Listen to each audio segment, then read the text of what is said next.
So I think both of you guys chose to do it the way that I would choose to do it, which is I'm going to look on the right hand, left hand side and say, this is more complicated. So I'm going to start here and rewrite, actually, I'm going to copy it down first. And I'm not going to bother with the signs. I mean the x's, sorry. Right? Now I'm going to rewrite everything in terms of sines and cosines. So this is 1 over cosine squared over sine. And that's 1 over sine. And I notice, hey, common denominator, maybe that'll make my life easier. So I'm going to just go ahead and do it. And I have 1 over cosine squared minus 1. Now there's a few different ways you could go from here. And Victor went and put this over common denominator, made this a common denominator, made that cosine squared over cosine squared. Another way you could do it, and I think this is the way that I did it, is I said, well, I have a fraction with fractions in it. I could kill that fraction by going cosine squared up here and cosine squared down here. Doesn't matter if you do it that way or not, but doing that gives you 1 minus cosine squared right there. And now on the bottom we have both sine times cosine squared, which is essentially what Victor had. It's just all up in the numerator. 1 minus cosine squared is, it's not fact squared. And so now we have this, and now you just cancel one of these guys, and you get the right hand side. I mean left hand side, sine over cosine squared, which is what you're trying to show, right? And so yes, we have verified the identity. Now, another way, like there's, of course with these there's like infinitely many ways you could go about doing this.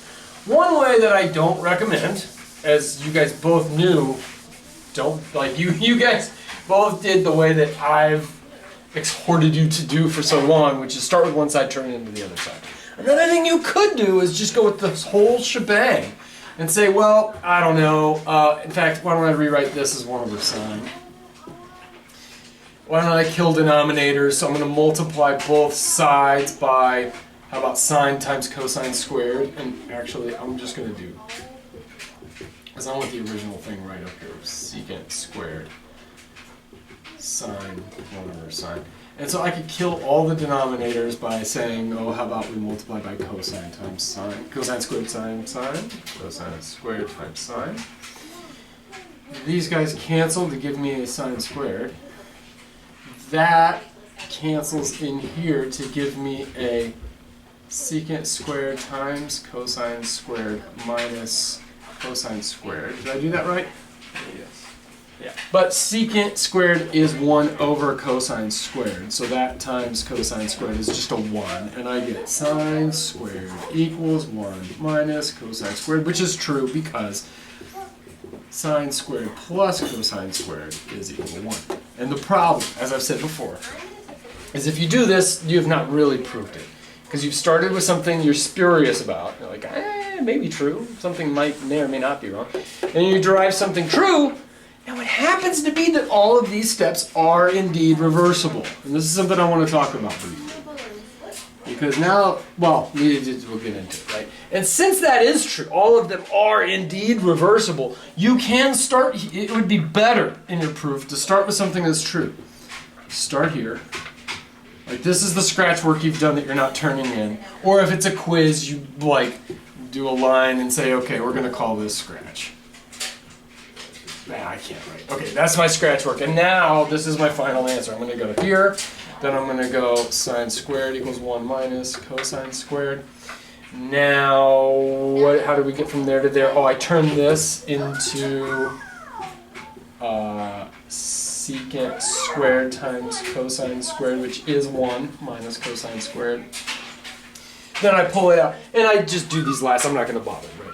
Because that's, and it's like, why did we want to do that again? Well, this is the idea.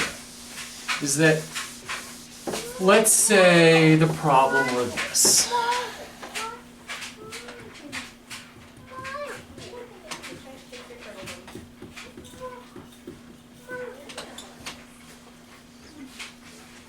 I tell you to verify this. And if I gave you this one, I would say prove or disprove, or is this true for all x, or something like that.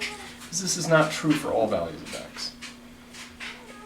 We could take this and we could square both sides to give us this. Cosine squared x is equal to 1 minus sine squared x. Add that over here and we have cosine squared x plus sine squared x equals 1. And if you stop there and go, I proved it, you have not. You're wrong. You're absolutely wrong, because these steps don't reverse. In fact, from this one, you could get this one. This is absolutely true. Oops, excuse me. This is always true. Sorry. That's always true. Oh. Now you take that next step, and it's not this. It's that cosine x is equal to plus or minus this right here. And this is why I recommend don't do one of these, go in one direction and say, well, since that's true, this one must be true. Now, it would have worked in the last case. The last one that we just did, we did it in one way, came to something that's true. It just so happened that all the steps reversed. Now, as you go to do this right here, you realize, oh, all of these steps don't reverse. It seems like they will. How could it not? Well, because of this bad boy right here. So it's not true for all values of x. In fact, anywhere where cosine's negative, or like if you choose the positive one, which is that case, anywhere where cosine's negative, so say at pi, that's not going to be true. Right? Plug in a pi, you get cosine pi equal to square root of 1 minus sine squared pi. Cosine pi is negative 1. Sine pi is 0. So you have negative 1 is equal to 1. That's not true. Right. It will work if they're both positive. So if you had like pi over 2, I think they're both positive around, well, yeah, having pi over 4, that should work. But, okay, so you see my point there? Right? This is just, one of the reasons I'm bringing this up is because I've been harping on this all year, and then all of a sudden, I'm doing a proof, and I say, well, we have this thing, and I don't want to write this whole thing out, but this is what we did. We had something really, really ugly.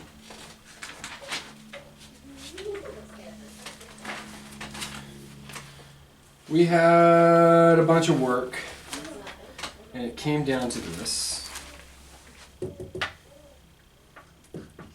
K to the fourth plus 6k to the third plus 13k squared plus 12k plus 4 over 4. And then I said, well, now what you could do, and we're trying to show that this is equal to this other thing, which was k plus 1, k plus 2 over 2 all squared. And I said, what you could do is you just kind of just wait and say, well, here, and I told you that there's this scar. Just say you named this equation, because this is a big old equation, this was equal to something.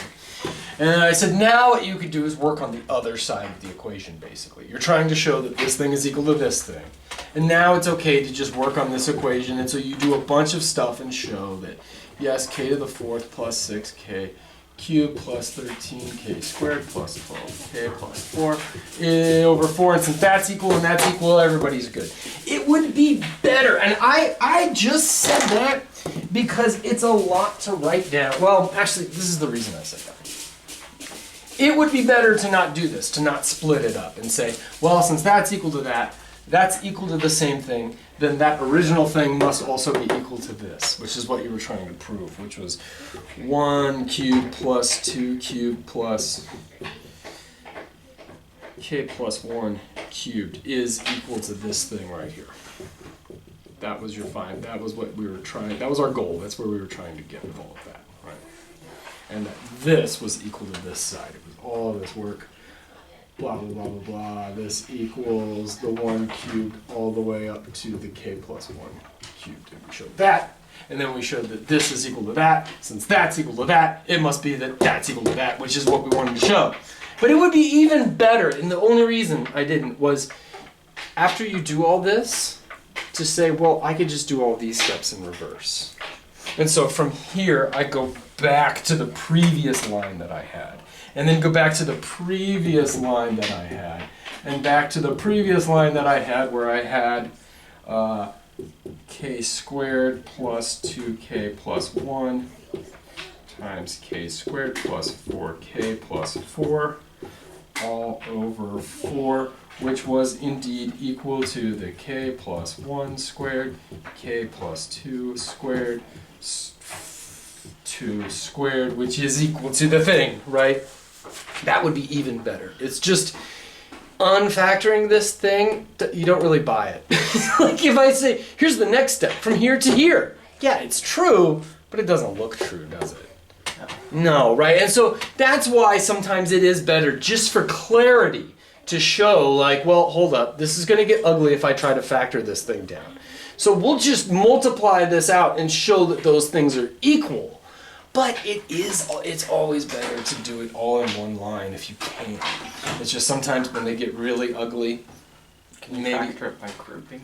Yeah, I mean, yeah, or really you could just write this line next, and whoever is reading that could just check it. Yeah. You know, and it is true, and so, you know, if you don't like it, tough, right? But I mean, you could just verify, just do that. That is equal to that. Why? Well, because multiply that out. But it has to do with it. In both cases, all of these steps are indeed reversible. The long division. You could, yeah, you could do the long division, right? And so that's okay. So I just wanted to talk about that briefly. There's one more thing I do want to say. Something I saw a lot in the homework. And I think you guys both got to look over the homework I gave back to you, right? Yeah. You see, like all of my comments, you both got hundreds, you did great. It's just stylistically there are some issues. And I'll tell you right now, the next quiz we have, I think it'll be the next time we meet. We'll just go ahead and do that. It'll be over what we've done in chapter 10 up until now. There will be one question from each section. You'll have something about a sequence, an infinite sequence. You'll have something about an infinite series. You'll have something about a series, possibly a finite series. You will have something on induction and something on the binomial theorem. And the induction question is going to be very similar to this one. Prove that 1 plus 2. It might be slightly more complicated than this. And in fact, I'm going to say use induction to prove. Use induction to prove that this is true. And this is what I'm looking for. Okay, so that's going to be the prompt. And I want this as formal as possible. And I can tell you, it is, I'm going to go ahead and give you one that you've had for homework. I know exactly which one I want to do. Okay, because it's the other one that's, very, like I said, very similar to this, and it will be useful. It will be useful in calculus briefly before we throw it all away and never use it again. But this is very simple. So this is what I'm looking for. Pay close attention. This is what I'm looking for. That you start off with theorem. 1 plus. Well, I mean, for all n bigger than 0. Although I will not be a big stickler about that. But that you state the thing that you're trying to prove. So that's step 1. You state the thing that you're trying to prove. And now you say proof. We do induction on. And in this case, unlike when I did the binomial theorem, there's not a bunch of variables floating around. So let's introduce a new variable. Since we only have one variable here in the statement, we don't have to check as k changes or anything like that. Let's bring in a new variable and say induction on k. And Victor, I made a note. It's not by the principle of mathematical induction, right? It's a very, very, it's that this is a process that we are doing. We are doing mathematical induction. And you can leave out the mathematical because you understand this is a math proof. So it's like, we do induction on k. Okay, we do induction on k. And so, what's the first thing I need to do? Base case. Yeah, base step or case. The base step is going to be what? 1 n equals 0. N equals 1. When n equals 1, then 1 is equal to 1 plus 1 plus 1 over 2, which is equal to 2 over 2, which equals to 1. So base holds. Now, induction step. What do I need to write? Assume that, and then write it, but with k. Assume that, and remember for k... Oh yeah, for k greater than 1. Greater than 1, because we've already proved it when k equals 1. Okay, so now assume that for all k greater than 1, this thing is true. And what's this called? This is called the what? Inductive hypothesis. This is the inductive hypothesis. Now, I'm going to make another nitpicky little point. Now, and I said that this is what we're going to do. We must show. We must show what? That 1 plus 2 plus k plus 1 equals k plus 1 times k plus 2 over 2. That is beautiful. You guys did it. That is excellent. Okay. All right. Okay, yes, that is what we must show. Now, a couple little things. Don't use this thing that you just wrote. Like, don't start operating on it right now, because all you've done now is you've just told somebody, hey, this is what we must show. And in the same way as those proofs that I just wrote, right? Like, this is what we want to show. Darn it. This right here, right? We don't want to start with what we want to show and then move to something true. We want to start with something and then finally end up with our goal, right? This should be the very last thing we show, right? And so, in a sense, this should be the last thing that you write. And so it's just bad form to start with this very thing. And so, one thing I saw, and you could start with the induction hypothesis, that's perfectly fine. In fact, and if you wanted to do that, you could say by the induction hypothesis, well, it's not this statement. That statement has nothing to do with the induction hypothesis. The induction hypothesis is this right here.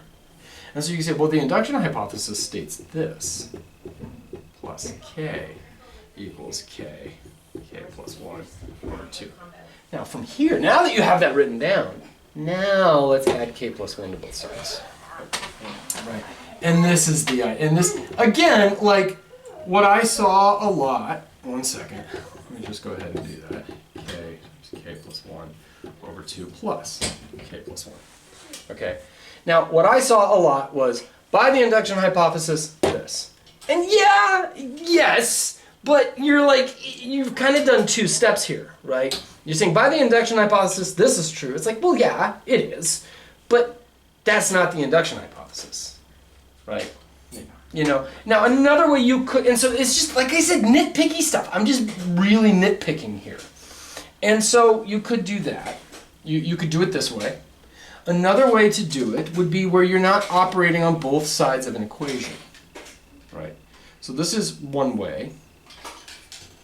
Another way would be like to say, well, and just like we did with that first question we had, it's like pick one side of the equation and operate on it. This seems like a bad one to try to operate on. This, however, since it's related to that, this seems like a good one to operate on. So I'm going to say, okay, well, we have 1 plus 2 plus all the way up to k plus 1. And now I could replace this with this right here. Just like you use identities in trig, right? You say, well, the hypothesis is that this thing is equal to that thing. And so now I'm going to say, by induction hypothesis, this thing is equal to this thing.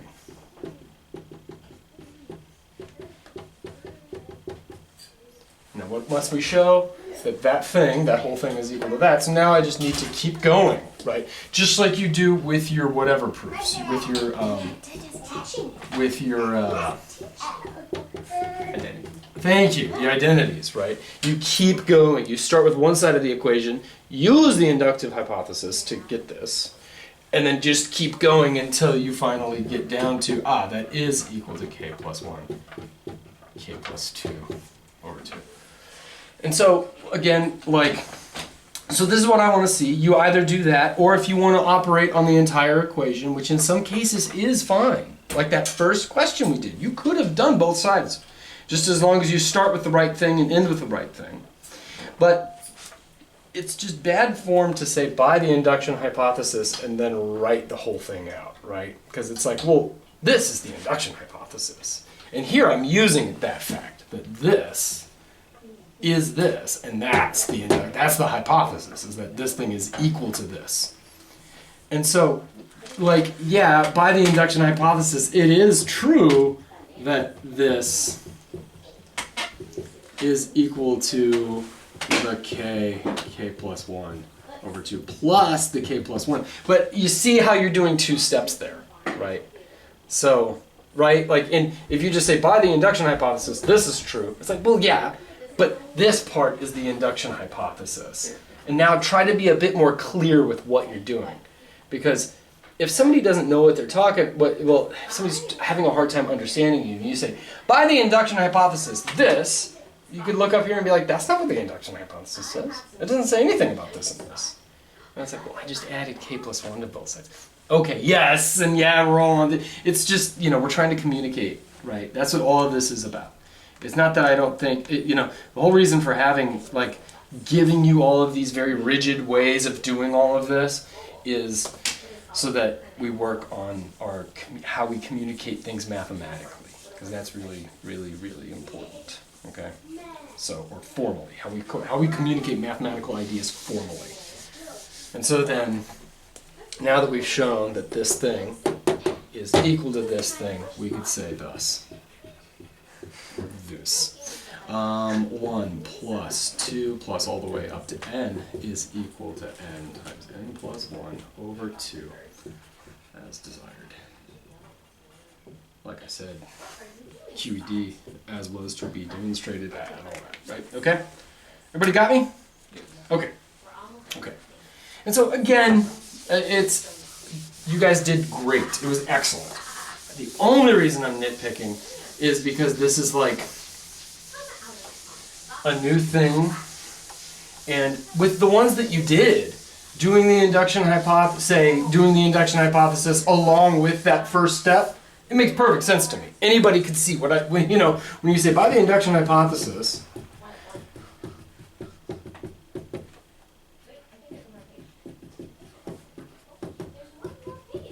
anybody with half a brain can see what you did. Obviously, I knew what you did. You said by the induction hypothesis, you're using the induction hypothesis, and in the same step, you're adding this to both sides. Of course. When these get more complicated, if you're in the habit of doing that, right, like, oh, I'll just rewrite the conclusion except for this part and that part, and then I'll just try to make that true, you're going to have a really hard time.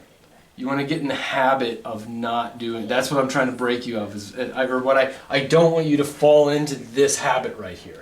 Because right now, yes, it's an obvious, what the next step you took was obvious, and I can see exactly what you did. But if you get in that habit, life's going to be hard with other stuff that you have to do. So, are we clear? Yeah. Yeah. Questions on that? You will have one that looked very similar to that on the quiz. Is it going to be like an equation or an inequality? It'll be almost exactly like what I just wrote down. Almost exactly. And you've had it for homework. Okay. So, there was one that was kind of like that, but it was an inequality. Oh yeah, no inequalities. It'll be an equals. Good. And it'll be almost exactly like that. Okay, here's something. Okay, now, moving on. I'll write something down.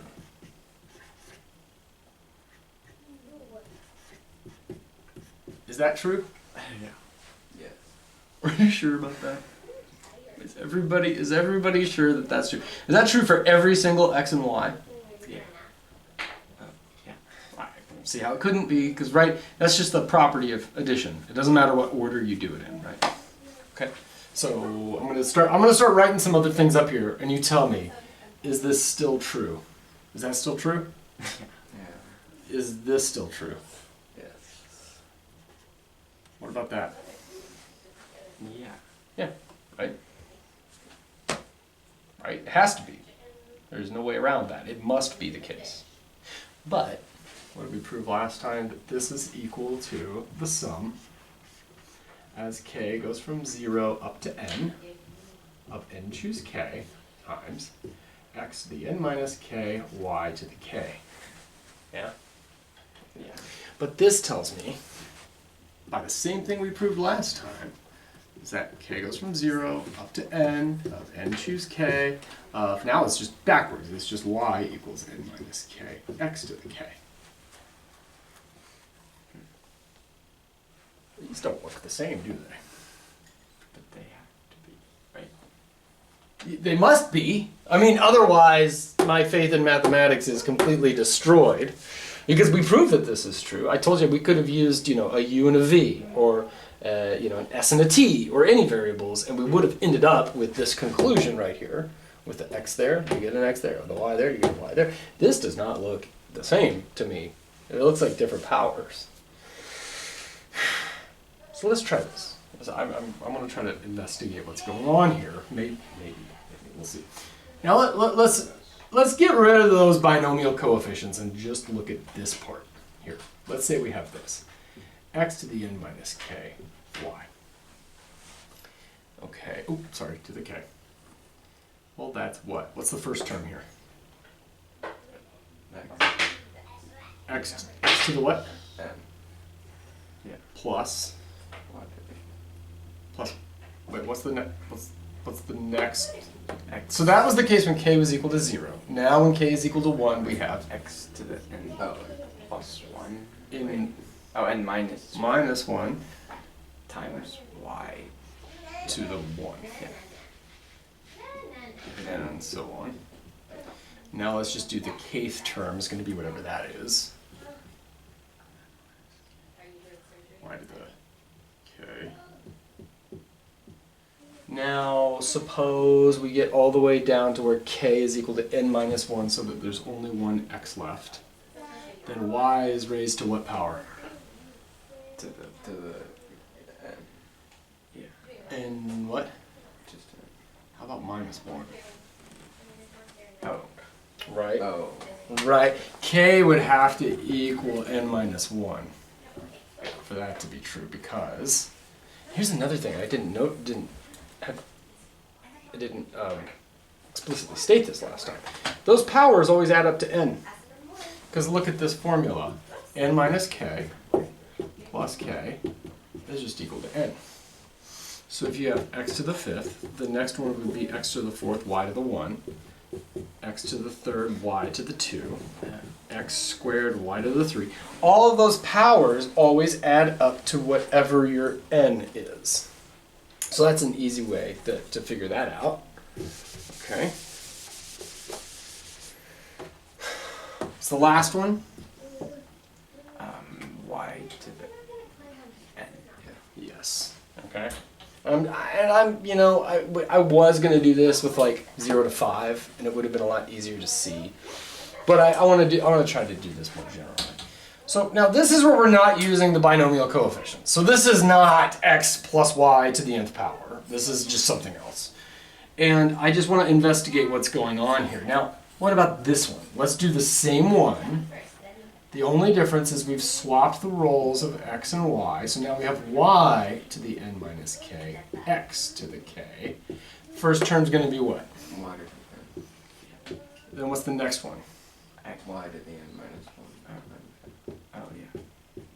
All the way up to, I guess whatever this is, y to the n minus k, x to the k, plus, what's the second to last one? Y times x to the n minus 1. Plus x to the n. Are these the same thing? Yeah.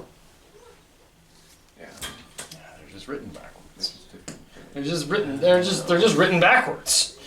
Right? Now let's do this. Let's do it with an actual, let's do one that's not so bad. Let's go k goes from 0 to 4 of x to the, no, n is going to be 4 minus k, y to the k. K is 0, so our first term is X to the 4th. Yeah. plus X to the 3rd times y. then X squared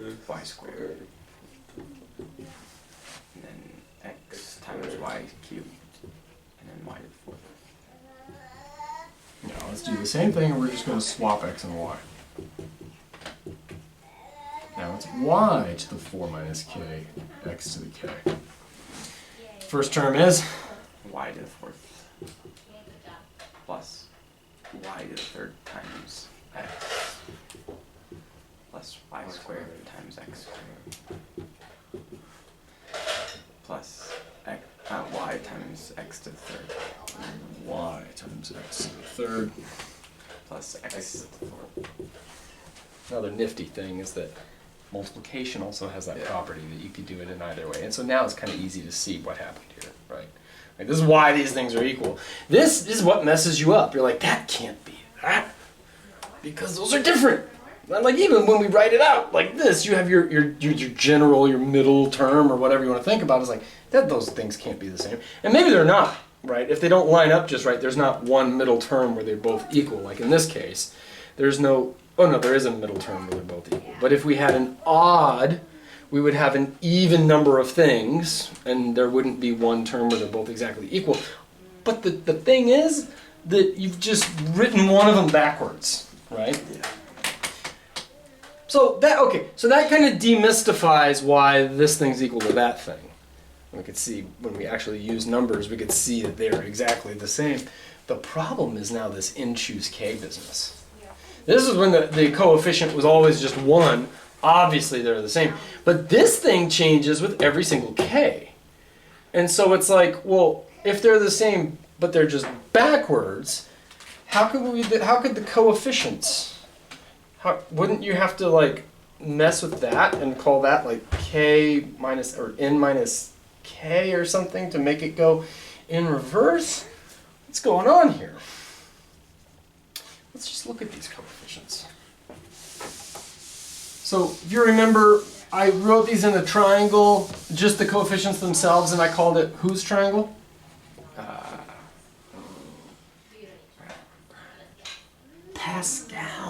Pascal's triangle. This is Pascal's triangle. What's the next line? 1, 2, 1, 2. What's the next line? 1, 3, 3, 3, 1, 1. And what's the next line? 1, 4, 6, 4, 1. Is it the same forwards and backwards?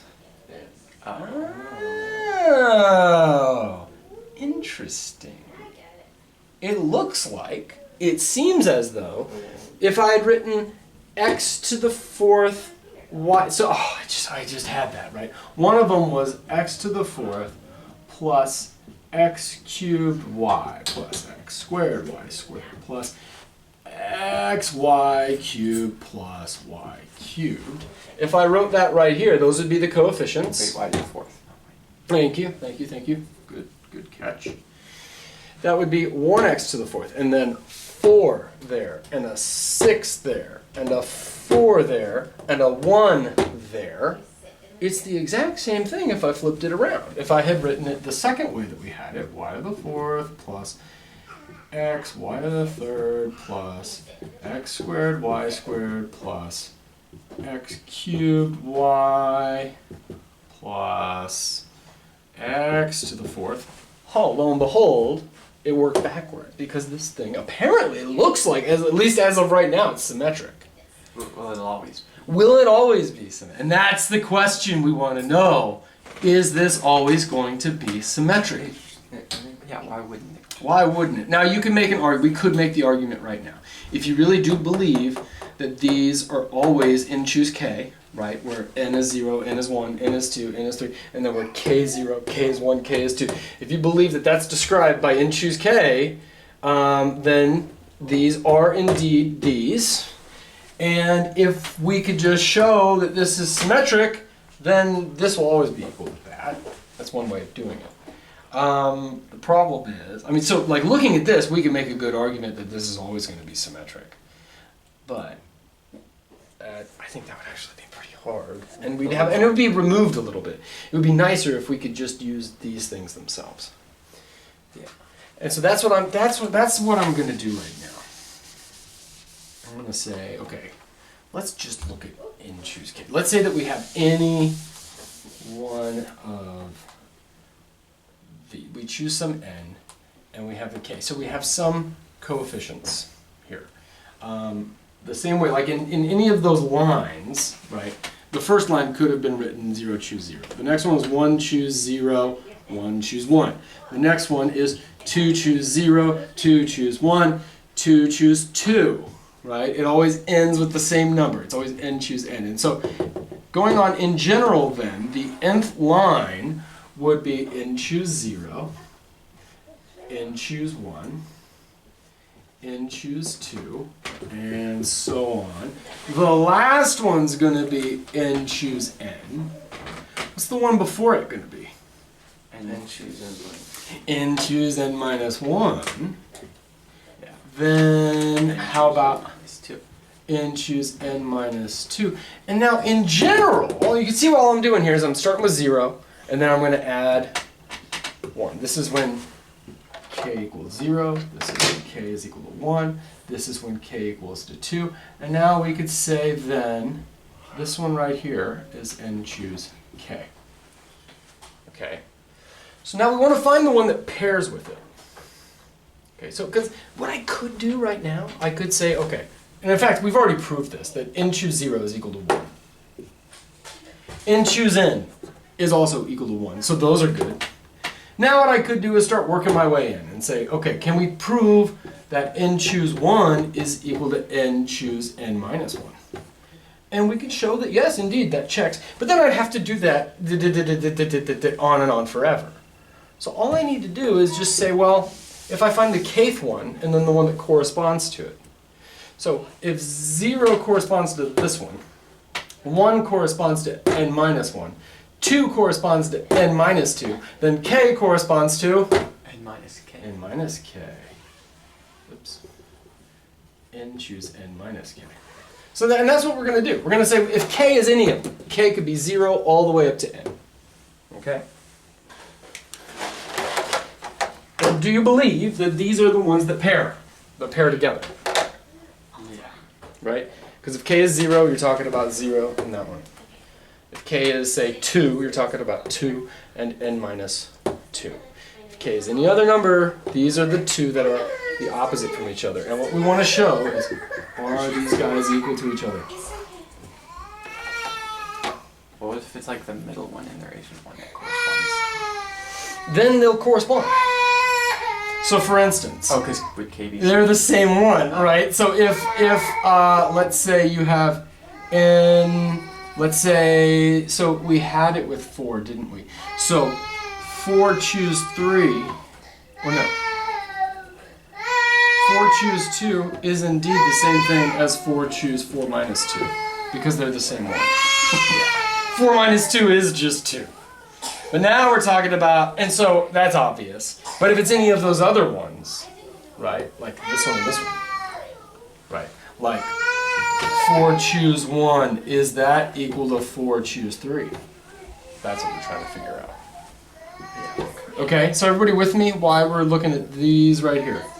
And why, if we could prove that that's true, then we get all of them. Because that formula works. Even in the case, even in the limiting case, like you just pointed out, what if it's the same one? Well, then it's the same one, right? So, okay, so I'm just going to do it. Let's just see. What is n choose k? N factorial Over k factorial plus n minus k factorial. And what is n choose n minus k? Factorial over n minus k factorial times n minus k minus n minus. N minus what? Oh, n minus n minus n minus n minus k, Which is that? Wait. That? Wait a minute. So, yeah, watch. Yeah, wait. yeah. Yeah, so we have n minus k factorial. And Yeah. n minus k is the same thing as n minus n plus k, yeah? It's just k. So it's just k factorial. Are those two things equal? Yes. Yeah. Oh. So yeah, it actually does work. And it's because of this nifty symmetry that you have. It doesn't matter which order you go through. If you're 2 from the front or you're 2 from the back, it's the same thing, as we just showed. Since this is equal to that, that's equal to that, that's equal to that, they're both equal. Yeah? Everybody buy that?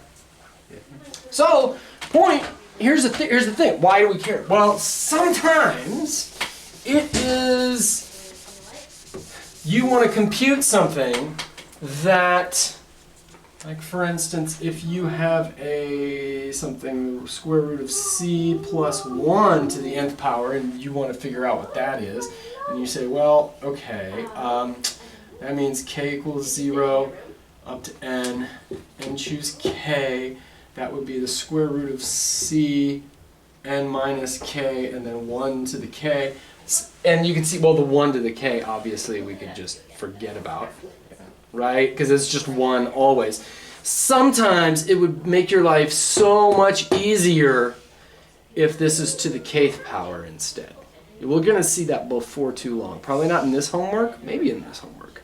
But sometimes if instead of trying to figure out, because you have some other kind of formula, perhaps you also, in this thing, you're then going to do something that has something to do with square root of c to the power of k. And it's like, wait, that's a minus k. That means, so this is the same thing as root c n minus 2k. And then you don't quite see it. But if you say, wait a second. This is the same thing as if I'd flipped it, right? This is the same thing as this. And so I could have said from the very beginning, and choose k, 1 to the end. This is the one that has the weird exponent that you hate. And then you say, the exponent that I like, that actually works in the thing that I'm trying to do is that.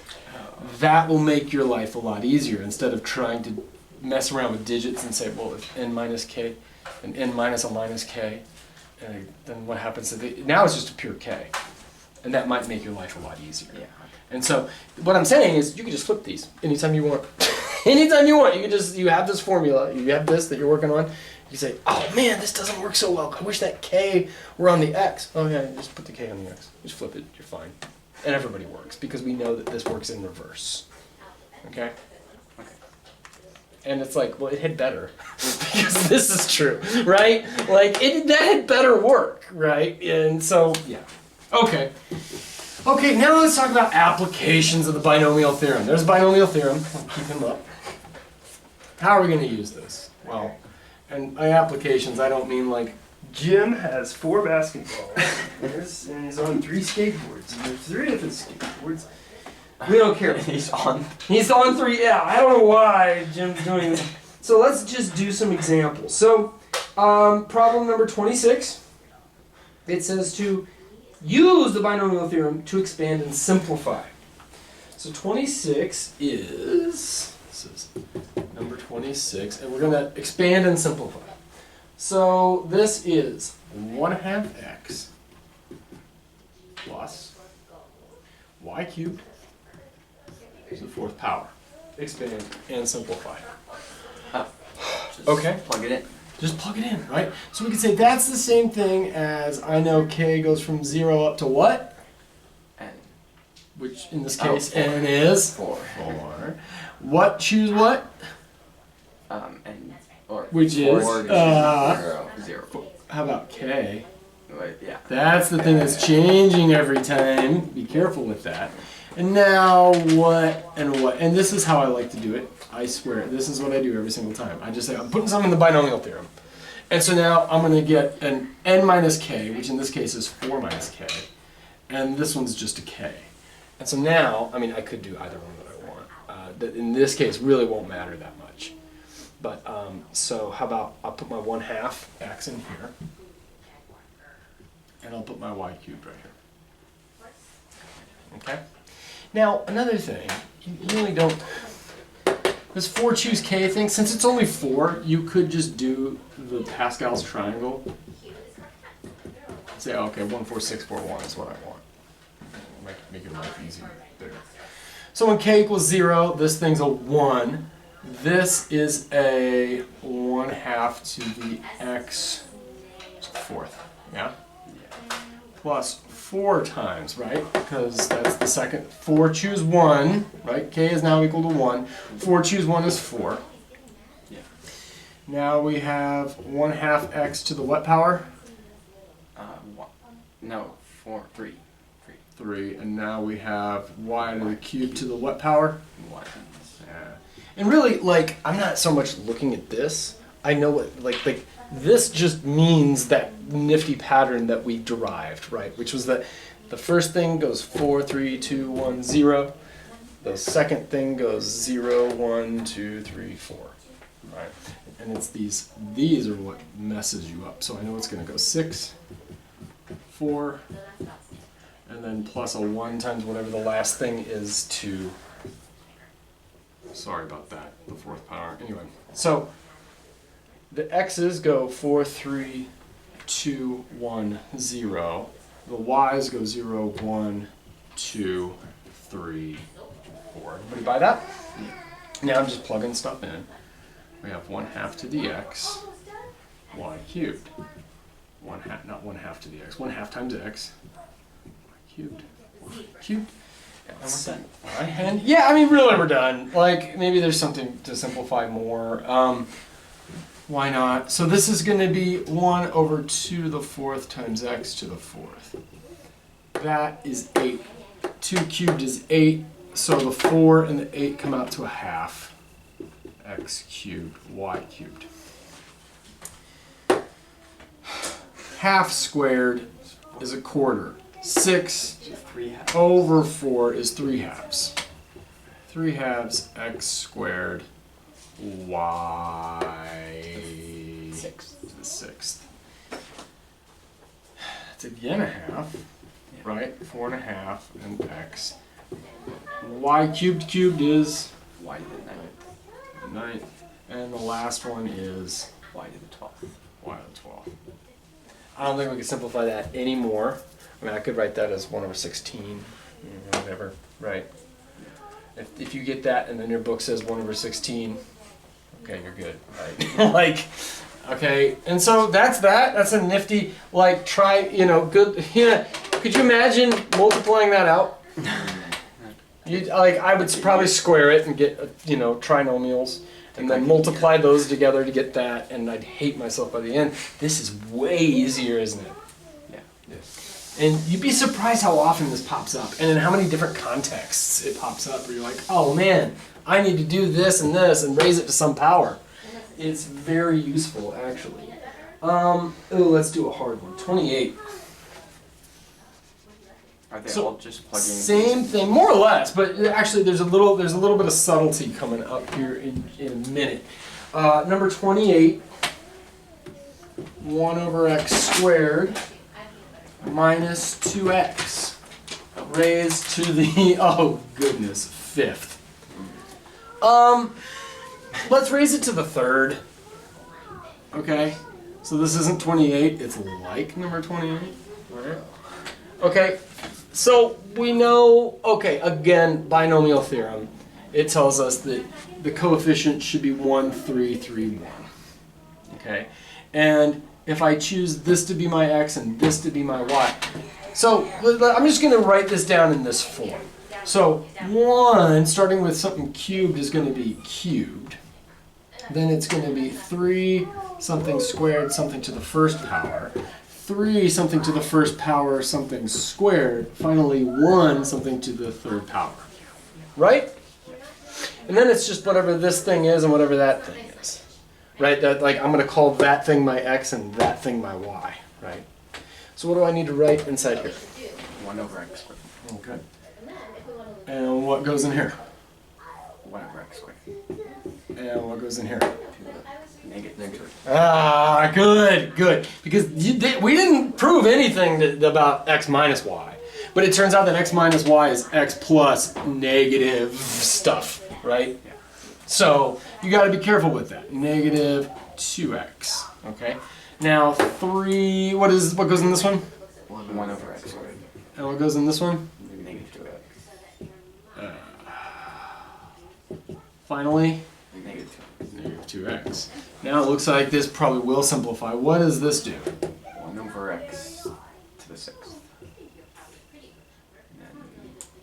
It's probably going to be 3. Well, yeah, who cares? 3, what's that? 1 over x to the 4th. And what's that? Minus 2. minus just 2x. So we can simplify that in a second. What about this guy? This gives me 3 times 1 over x squared times 4x squared. Is it negative? No. No. Ah. 4. Yeah, now that's something you'll notice. Whenever you have something minus something and you're raising it to a power, the signs are going to alternate.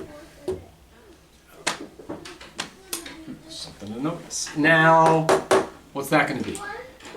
Minus 8x to the 6th. Yeah, and you see why now, right? Like, because every time the power is changing by a factor of 1, right? So the negative thing started off with 0. Then it started off to the first power, even power, odd power, even power, odd power, and so on. And so if it's negative, anytime there's an odd power, it stays negative. Anytime there's an even power, it becomes positive. And so, yeah, we have 1x to the 6th minus 6x over x to the 4th would be x cubed. 4 times 3 is 12 over 12 over x. Just no, just 12. Oh, yeah. Okay, there you go. That's that. How do you know which row of the Pascal's triangle is? Count them. So you know you start with n equals 0. Or really, so you just start here and say, does, you know, if you're like, wait, is this one 2? Which one of these is 2? Well, remember what this is. This says that this is equal to x plus y. And so what power is that to? 1. Right, so that one must be 2.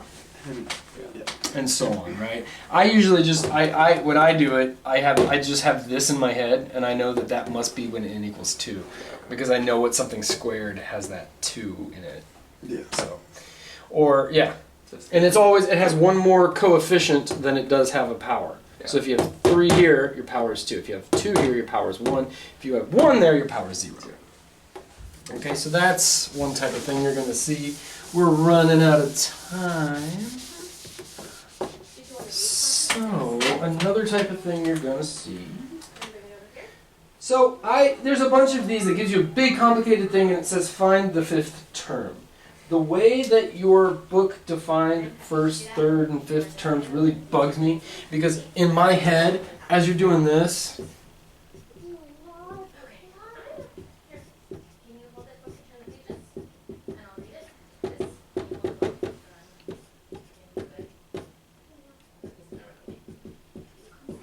I think this is the kth term. Why? Because there's a k there, and y is to the k. I think of this as the first term, because y is to the first, and there's a 1 right there.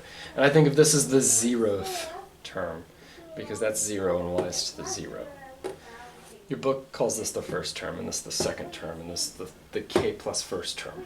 And I hate that. I just hate it. And I don't even bother. There's like a couple definitions the book gives, and I'm like, just stay away from that. I don't think about it that way. I don't like to think about it that way.